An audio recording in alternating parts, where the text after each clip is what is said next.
ஒரு முதல்வர் இவ்வளவு ஆணவத்துடன் பேசுவது அந்த பதவிக்கு அழகு கிடையாது என ராமதாஸ் குறித்த முதல்வர் ஸ்டாலினின் விமர்சனத்துக்கு பாமக தலைவர் அன்புமணி தெரிவித்துள்ளார். அதானி விவகாரம் குறித்து பாமக நிறுவனர் ராமதாஸ் எழுப்பிய கேள்வி குறித்து முதல்வர் ஸ்டாலினிடம் செய்தியாளர்கள் கேள்வி கேட்டனர். அப்போது முதல்வர் ஸ்டாலின் அவருக்கு வேறு வேலை இல்லை, அதனால்தான் தினமும் அறிக்கை விட்டுக் கொண்டிருக்கிறார் என்று கூறியிருந்தார். இந்நிலையில் டெல்லியில் குளிர்கால கூட்டத்தொடரில் பங்கேற்க சென்றிருந்த அன்புமணி செய்தியாளர்களை சந்தித்தார். அப்போது அவர் கூறுகையில், ராமதாஸ் இந்தியாவின் மூத்த அரசியல் தலைவர்.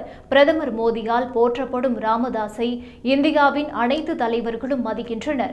ஆனால் ஒரு முதல்வர் இவ்வளவு ஆணவத்துடன் பேசுவது அந்த பதவிக்கு அழகு கிடையாது என்று அன்புமணி ராமதாஸ் விமர்சித்தார்.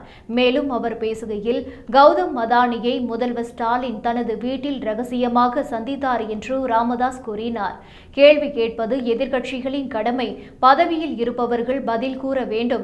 ஆனால் பதில் கூறாமல் ராமதாஸை முதல்வர் ஸ்டாலின் இழிவுபடுத்தியுள்ளார் என்று அன்புமணி ஆவேசமாக கூறினார். பின்னர் 2006ஆம் ஆண்டு ராமதாஸ் இல்லை என்றால் கருணாநிதி முதல்வராகி 5 ஆண்டுகள் ஆட்சி செய்திருக்க முடியாது, ஸ்டாலின் துணை முதல்வராகி இருக்க முடியாது என கூறிய அவர், பாமக தொடுத்த வழக்கை வாபஸ் பெற்றதாலேயே கருணாநிதியை மெரினாவில் அடக்கம் செய்ய முடிந்தது என்றும் பதிலடி கொடுத்தார்.